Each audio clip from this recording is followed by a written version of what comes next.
dengan sekali pakai, jadi tidak menambah sampah. Nanti paling sampahnya adalah sampah-sampah sisa makanan, yang itu kami akan gunakan untuk menjadi pupuk di kami, sehingga insya Allah program ini bisa dilaksanakan dengan sangat baik. Kami sampaikan tadi pertama perkenalan struktur baru, karena alhamdulillah sekarang semua eselon 1 sudah dilantik, dan kami akan bekerja lebih cepat, dan dalam waktu dekat kami akan memenuhi struktur untuk eselon 2 dan eselon 3 sehingga kegiatan ini bisa berjalan lebih cepat. Dan kami sudah sampaikan kenapa kegiatan ini bisa kami uraikan secara detail, karena kami sudah melaksanakan program ini hampir 10 bulan, dan kami sudah laksanakan itu di daerah Sukabumi, di Warung Kiara, dan juga di Bojongkoneng, Kabupaten Bogor. Semuanya didanai oleh hamba Allah. Bahkan ada satuan-satuan pelayanan yang sudah dibangun di seluruh Indonesia, itu juga merupakan kontribusi dari hamba Allah yang membuktikan bahwa kepedulian terhadap masyarakat Indonesia sangat tinggi dan sangat peduli. Perlu Anda ketahui semua bahwa penduduk Indonesia bertambah 3 juta per tahun, dan itu sebagian besar lahir dari keluarga yang kurang mampu. Jadi kalau kita tidak intervensi, maka akan populasi Indonesia 2045 akan lebih banyak lahir dari keluarga yang kurang mampu, yang jangankan untuk mendidik anak, untuk membiayai diri sendiri aja susah. Karena orang-orang yang mampu rata-rata anaknya 1, bahkan ada yang tidak punya anak, sementara mereka mampu. Sementara yang untuk anggaran yang diberikan Kemenku untuk 100 hari ini berapa jadi Pak? Ya, kami masih bahas itu, karena ini baru akan kami bahas di minggu-minggu depan.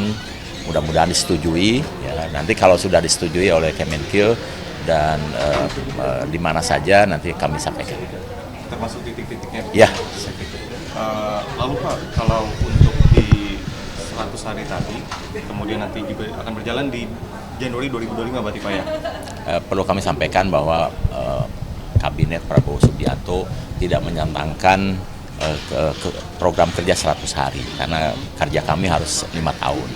Tapi dalam waktu dekat kami akan melakukan program-program percepatan, terutama kalau di makan bergizi untuk piloting sebelum masuk di anggaran yang resmi di 2025. Jadi ini anggaran piloting untuk mengcopy paste seluruh kegiatan yang sudah kami lakukan 10 bulan di Warung Kiara dan di Bojongkoneng. Jadi kami akan copy paste ke seluruh Indonesia untuk melihat bagaimana karakter daerah masing-masing, termasuk kesulitan yang akan kami temui di daerah-daerah lain. Karena tentu saja rantai pasoknya akan beda, kesukaan orangnya juga akan beda, pasokan listriknya akan beda, kemudian kesediaan air juga akan beda, sehingga kami di dalam bulan-bulan ke depan ini akan melihat kendala apa yang akan kami hadapi ketika program ini akan berjalan normal. Pak, bagaimana caranya Badan Gizi ini untuk memastikan supaya gizi dan juga higienis dari makanan-makanan yang disalurkan ini tepat begitu Pak? Ya. Karena ini kan untuk anak-anak sekolah diutamakannya ya.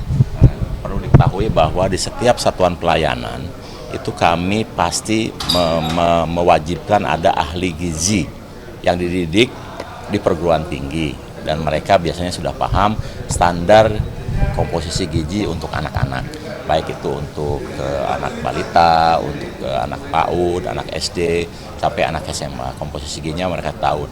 Mereka biasanya juga akan melihat bagaimana kesukaan anak-anak di daerah masing-masing, ya, sehingga menu yang dibuat di satuan pelayanan itu tidak begitu saja ditetapkan oleh ahli gizi, tapi juga mengkaji seberapa suka anak-anak terhadap makanan tersebut, karena kita berharap makanan itu dimakan dan tidak mubazir kemudian dibuang. Contoh, kami misalnya di Sukabumi dan Bojongkoneng tahu ada anak yang fobia nasi. Nah, kami tentu harus men-treat anak itu atau memperlakukan anak itu tidak dengan nasi, tapi dengan makanan yang lain. Sampai sejauh itu ahli gizi itu menentukan. Terkait central kitchen tadi begitu, mungkin boleh dijelaskan secara detail terkait di mana sih penempatannya, apakah di ibu kota provinsi atau di setiap kabupaten kota begitu?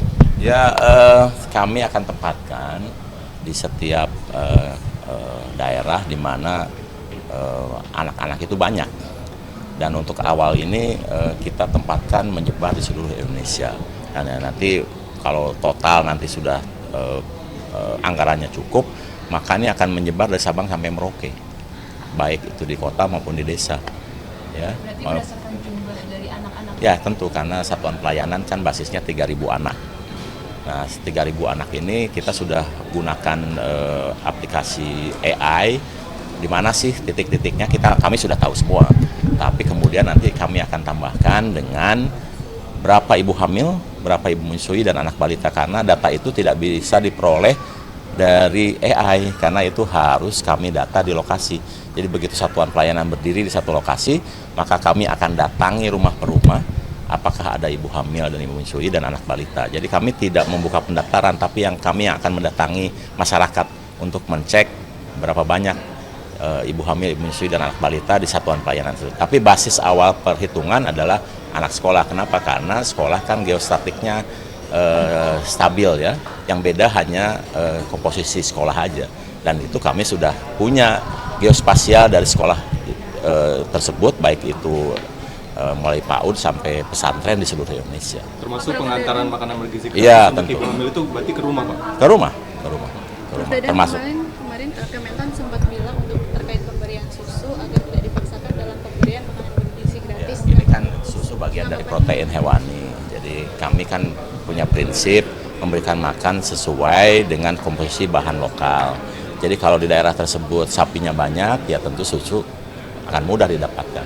Tapi di daerah yang sulit susu, pengangkutannya susah, ya Pak Presiden memberikan arahan jangan dipaksakan, ganti dengan protein yang lain, misalnya dengan ikan atau dengan telur dan lain-lain. Yang penting tetap mendapatkan komposisi gizi yang cukup untuk pertumbuhan anak. Prof, terkait 3 metode tadi dari Central Kitchen sampai vakum itu sudah mulai diterapkan atau bakal diterapkan mulai 2025? Sementara ini kita akan mengcopy paste apa yang sudah dilakukan di pilot project di Warung Kiara dan Bojongkoneng, karena dananya juga masih 71 triliun, kita lakukan bertahap dan kami akan lakukan untuk melihat kendala-kendala di berbagai daerah di seluruh Indonesia terlebih dahulu. Mulai sekarang. Iya, dari sekarang. Masuk misalnya wilayah Papua Pegunungan. Iya, itu sudah kami bangun di sana. Sudah dibangun. Atau misalnya untuk di wilayah timur penugasan. Sudah Central dibangun. Kitchen atau Sudah bangun. Maksudnya di mana aja titiknya? Ada. Tentu saja nanti yang detailnya itu ranahnya Pak Presiden menyampaikan. Yang penting kami sudah mempersiapkan segala sesuatunya dengan seksama dan sistematis. Makasih ya. Terkait limbah Pak, ini pegiat lingkungan mengkhawatirkan limbah ini akan banyak begitu terkait dengan pembagian makan gratis ini. Dari Badan Gizi sendiri ada antisipasinya nggak Pak? Ya, kami sudah masukkan di dalam ekosistem. Bahkan sampah hasil masakan sudah kami rancang untuk menjadi pupuk. Bagian dari ekosistem yang akan kembali ke lahan.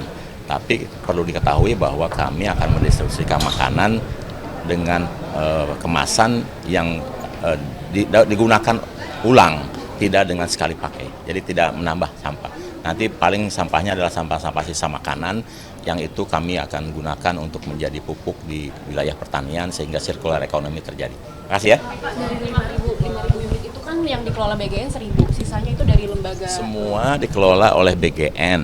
Tapi yang Semua dikelola oleh BGN. Tidak ada satuan pelayanan yang tidak dikelola oleh BGN. Hanya penyiapan infrastrukturnya ada yang dibiayai oleh APBN, ada yang dengan kemitraan, baik itu oleh instansi lain, kementerian lain ataupun oleh pihak ketiga. Ya. Berarti Pak ini akan menambah lowongan pekerjaan. Oh, tentu saja ya, karena di satuan pelayanan itu pegawai BGN akan ada 3, tetapi pegawai lokalnya kan berkisar antara 30 sampai 47 orang. Jadi kalau ada 30.000 satuan pelayanan akan ada 1,5 juta lowongan kerja baru. Oke, makasih ya. Terima kasih sekali.